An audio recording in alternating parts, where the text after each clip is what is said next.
YouTube does not want you guys to watch this. I don't know why. I've tried to upload this 3 or 4 times after I've recorded it, and for whatever reason, it was not letting it go through. So I don't know what it is. You tell me. I've recorded stuff. I've put it on there since. But this dark secrets of extended water fasting and fad diets, especially if you're somebody who has 40 pounds to lose, YouTube does not want you to see this, which is fine, I guess. But I'm going to go for round 2. I'm going to help you guys out because I want to share with you the real dark secrets behind what water fasting actually does and how it might not be as great and as awesome as we've been led to believe. Okay, and so first off, before we get into that, let me tell you a little something. My name is Chris. I run an online fitness business called the Trailblazer Fitness Academy, where I teach parents, specifically people that are super duper busy, that have kids, that are really career oriented, that want to live a healthy lifestyle, but are finding it challenging to balance the time between their kids, their work, and their health.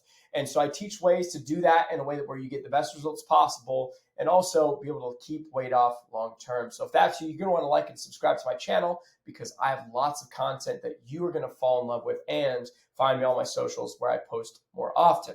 Now, beyond all that, what is water fasting? And I'm specifically talking about extended water fasting. Extended water fasting is where you do not eat any calories for between 5 and 30 days. Okay, and there's big time going around right now where water fasting has been proven or said to be proven to be really, really good for you and healthy. And I just vehemently disagree. And I'll tell you why in just a second. And I'll show you actually scientifically why it's not that awesome. And typically what people tend to do is they'll have sodium, they'll take calcium and magnesium, things like this to get their water intake or their electrolyte intake in. But that is pretty much it, is they'll just do that for 20 to 30 days at a time. Problem. And so before we get involved and before I start diving into why I don't think it's awesome and why you should be incredibly worried about it if you or somebody you know is contemplating doing this, we got to go over some numbers so we're all on the same page. We all understand kind of how this whole game of fat loss, weight loss, all that stuff works. Okay. First is there's 4 main factors that burn calories. Okay. I should say 4 main, excuse me. There's only 4 factors that burn calories. Everything else does not burn calories or does not have you losing fat. You can't do it any other way outside of these 4. First one is called your BMR. This is calories burned shown like a villain. If I were to lay down all day, there's a set number of calories that I burn.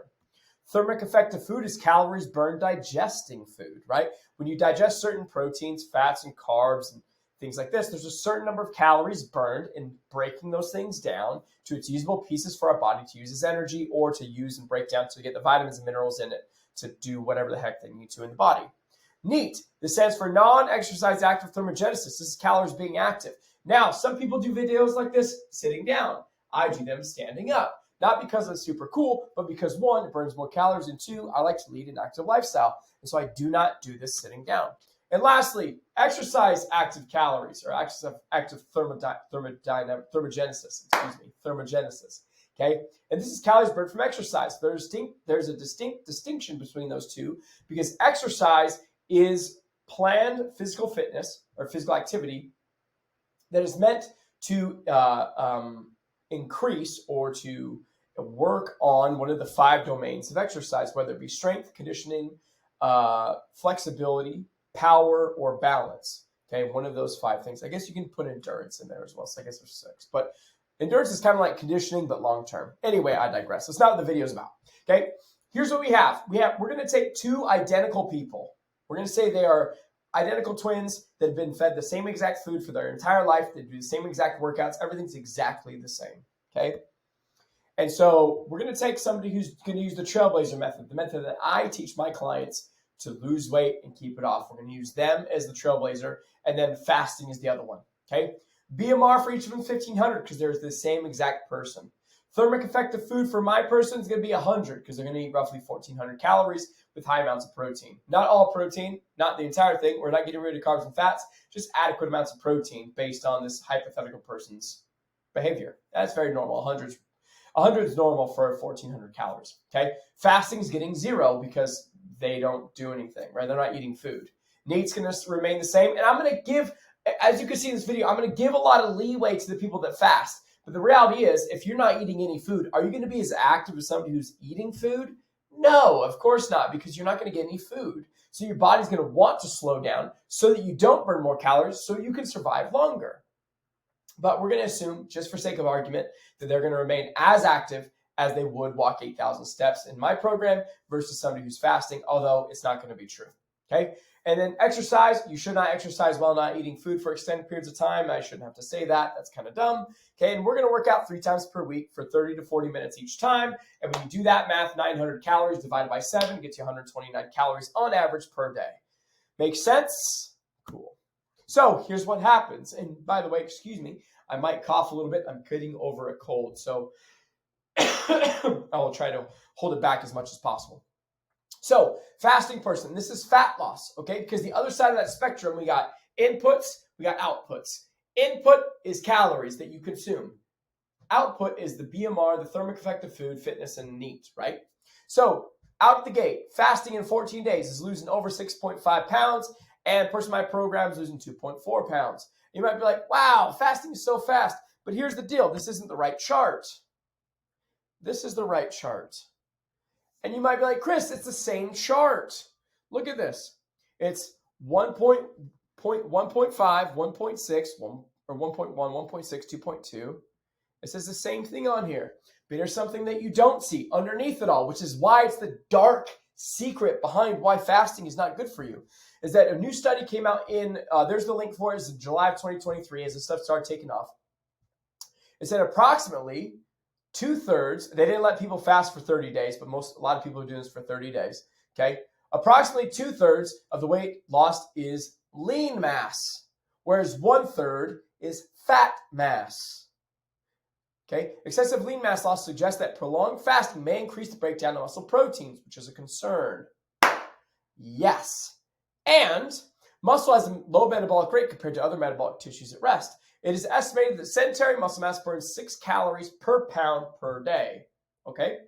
So, when somebody loses 6 pounds when somebody loses 6 pounds of fat, they could be losing, that's one of those, 1/3 of the weight lost is that, because that's fat.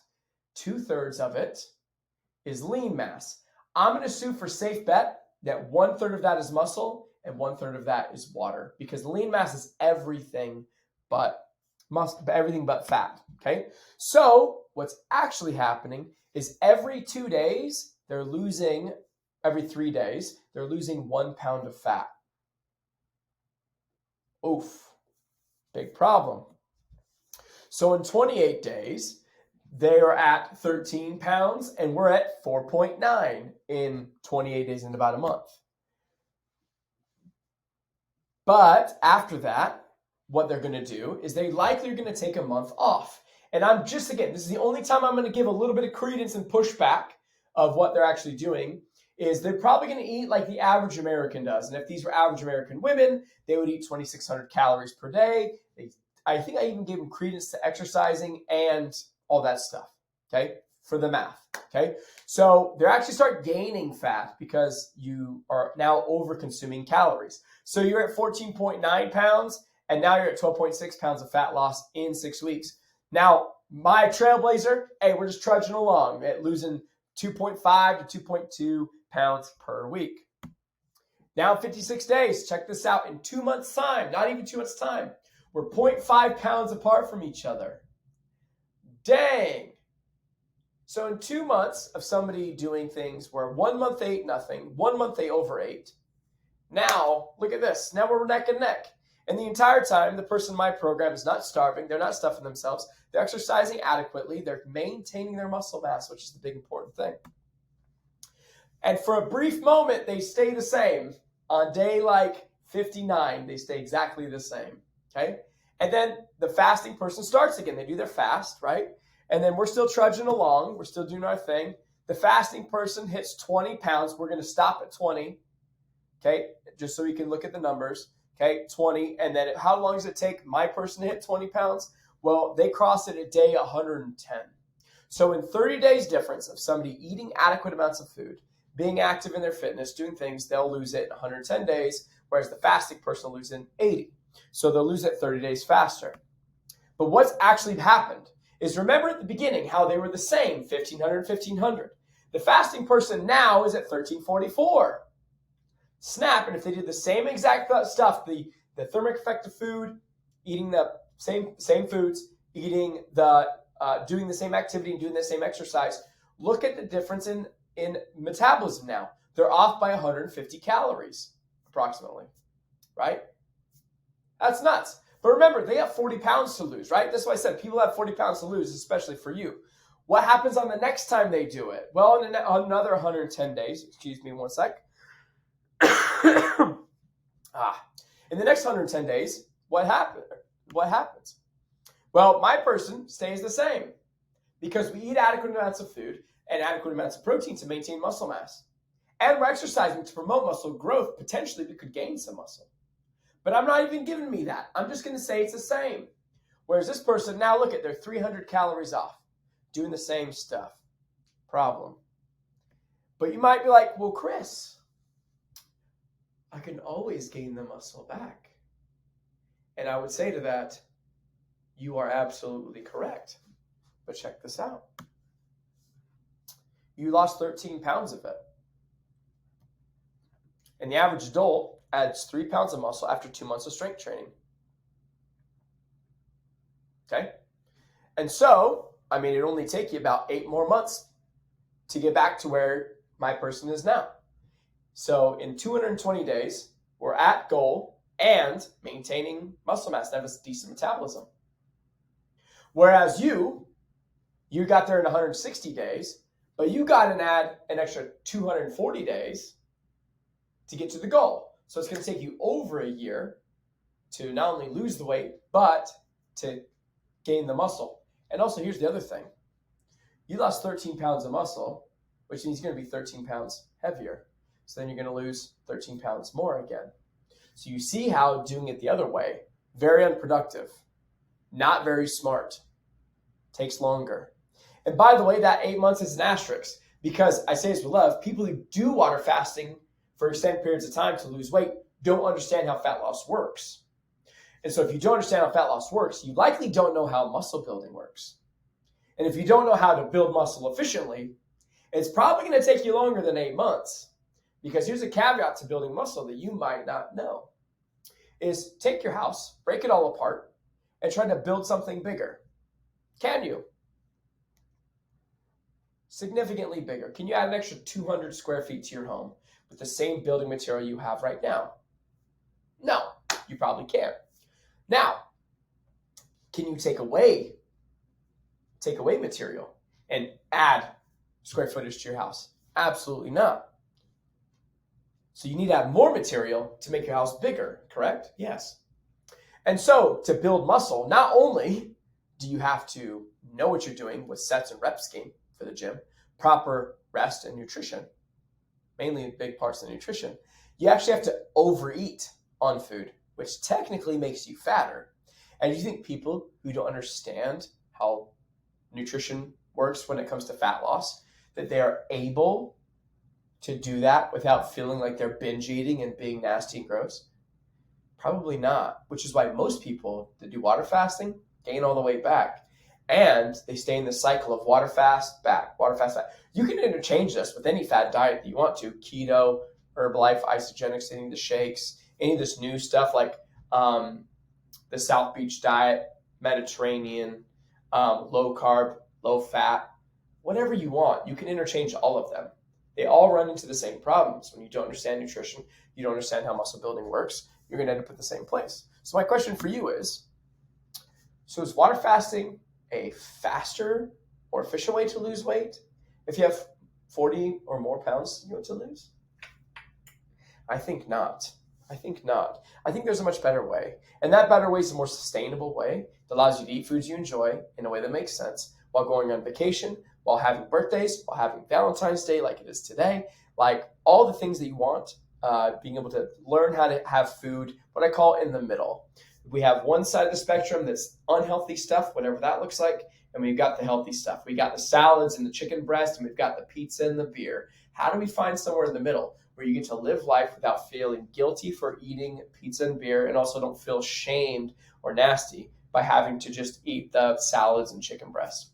And that's what the Trailblazer Fitness Academy teaches. It teaches people how to lose weight, keep it off long term, eating foods they enjoy in a way that makes sense. So if you're interested in learning how to do that, just click the link down below in the breakthrough form. What you're going to do is you're going to fill out that form and schedule a time for us to chat.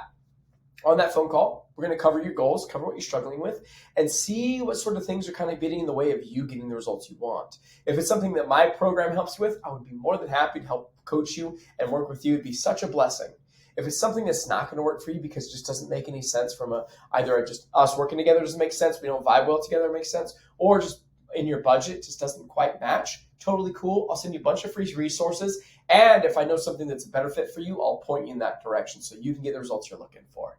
Worst case scenario, okay?